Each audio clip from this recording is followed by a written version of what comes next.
이제 이렇게 배열을 생성을 했는데 이미 생성한 배열의 값을 수정하고 싶을 수도 있어요. 그죠? 자, 하나 예시를 들어볼게요. 자, 예를 들어서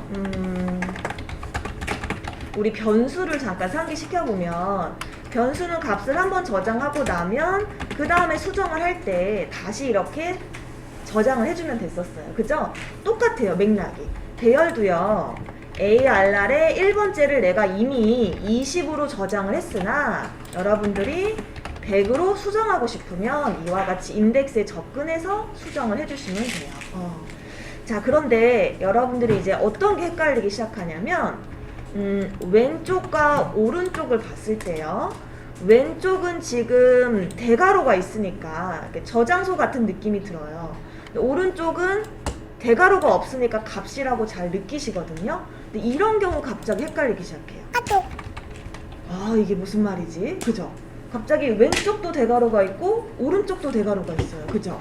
이제 곧 나올 예제인데, 자, 항상 는을 구분자로 오른쪽은 대괄호가 있건 뭐가 있건 여러분들이 초심을 잃지 말고 얘는 오로지 값으로 보세요. 수치. 그러니까 이미 꺼내온 데이터인 거예요. 자, 상상을 해볼게요. 얘를 잠깐 그림을 그려보면 얘 이름은 ARR인데 방이 3개가 존재를 하고 얘네는 방에 고유 번호가 있어서 각 방의 값을 보유하고 있어. 요런 상황이에요. 자, 근데 항상 오른쪽부터 해석을 해야 되죠. ARR 2번째 값을 꺼내와 하니까 얘는 30 이렇게 읽어야 돼요. 대괄호가 있건 없건 반드시. 그리고 그 30을 1번째 방에 넣어 하니까 1번째 방이 20에서 30 요렇게 바뀐다고 생각을 하시면 돼요. 오른쪽은 값, 왼쪽은 저장소 이렇게 생각을 해주시면 돼요. 자, 여기에서 더 나아가서 이번에 이걸 한번 해볼게요. 실제 여러분들이 이제 연습을 하다 보면 값교체하기라는 개념이 등장합니다. 이게 무슨 말이지? 주로 문제가 이렇게 나와요. x와 y의 값을 서로 바꿔보세요 라는 문제가 나옵니다. 자, 그래서 예를 들어 위에서 x를 선언했네요. 그럼 a와 b로 할게요. let a를 10으로 하고 let b는 20으로 한번 해볼게요. 자, 잠깐 시간을 드릴 테니 요 두 개의 값을 교체, 즉 바꿔치기 해야 돼요. 결국 a는 20이 돼야 되고 b는 10이 돼야 돼요. 어떻게 해야 될까 한번 상상을 해봅시다. 자, 이 방법은 안 돼요. 네, 이 방법은 안 돼요. 이 방법은 안 되고 잠깐 우리 3분만 투자해서 생각을 해봅시다. 자, 이제 우리 같이 한번 해볼게요. 이것은 우리가 배워야 하는 거예요. 그래서 실제 저희는 이거를 할 수 있는 학생은 이 친구 코딩 배웠구나. 그 정도의 지표예요. 기본의 기본이고 중요한 개념 중에 하나입니다. 많은 입문자가 처음 이 개념을 배우게 되면은 이제 많이들 표기하는 수식이 이런 형태로 많이 작성을 하게 돼요. 이 상태에서 잠깐만 우리가 한번 값이 잘 나오는지 출력을 해볼게요. 그리고 b도 한번 출력을 해봅시다. 이 상태에서 출력을 하게 되면 값이 똑같이 나오는 걸 확인할 수가 있거든요. 왜 그런지 원인 분석을 해야 되겠죠. 자, A라는 방에 값 10이 있고 B라는 방에 값 20이 있어요.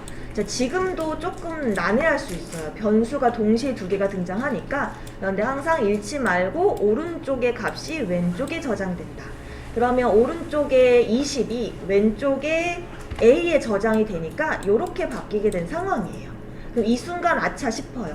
A의 10을 잃어버리게 됐구나. 그죠? 그래서 이 방법은 안 되는 거고요. 자, 그러면 우리는 이제 어떻게 해야 되느냐? 방을 하나 추가로 준비를 해야 돼요. 그래서 저는 보통 임시 변수라는 이름의 템포럴리에 temp 이렇게 많이 장명을 해서 변수를 준비합니다. 그리고 여기에 A를 잠깐 넣어 놓아요. 그리고 답을 잠깐 적어 볼게요. 이게 정답이거든요. 네. 자, 이게 어떤 원리인지 다시 한번 의논해 보면 템프라는 방을 하나 만들어서 아까 우리가 느꼈어요. A 값이 사라진다는 거. 그래서 A를 잠깐 보관해 놓는 거예요. 10아 잠깐 거기에 있어. 네. 그리고 A에 10이 있고 B에 20이 있는데 네. 그럼 이제 두 번째 B의 20을 A에 옮깁니다. 근데 무섭지 않아요. 왜? A는 이미 템프에 보관이 되어 있으니까. 그리고 보관되었던 A의 값을 B에다가 다시 안착시키면 마치 값 교체가 된 것처럼 우리가 값을 구현할 수 있게 되는 거죠. 그래서 참 이렇게 변수를 하나 더 추가한다는 게 중요한 것 같아요. 그래서 값 교체하기 개념은 너무너무 중요해서 노션에도 다시 올려놓을 테니까 꼭 한번 복습을 해주시고, 자 그러면 오늘 바로 첫날이라 어려운데 바로 해봅시다. 배열로 값 교체는 어떻게 해야 될까?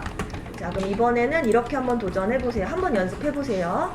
1번째 방의 값을 값과 3번째 방의 값을 교체하시오. 자 그럼 어떻게 되는 거냐면 원래는 값이 이랬었는데 0, 1, 1번째와 2, 3 얘네 둘이 바꿔치기가 하게 된 거예요. 그러면 10, 40, 30, 20, 50이 돼야 돼요. 바꿔 놓을게요. 10, 40, 30, 20 이 형태로 바꿔서 한번 풀어봅시다. 자 미리 좀 작성을 했는데 만약에 값을 전체를 출력해야겠다. 그냥 단순히 이제 그 경우에는 반복문을 돌릴 필요 없이 워낙 자바스크립트가 유연한 언어라 변수명만 작성하면 전체 요소가 잘 출력이 돼요. 요거 참고로 알아두시고, 그럼 앞서 우리가 변수 교체한 것처럼 템프에 ARR 값 저장해두고요. ARR의 1번째가 변경 전에는 20이었어요.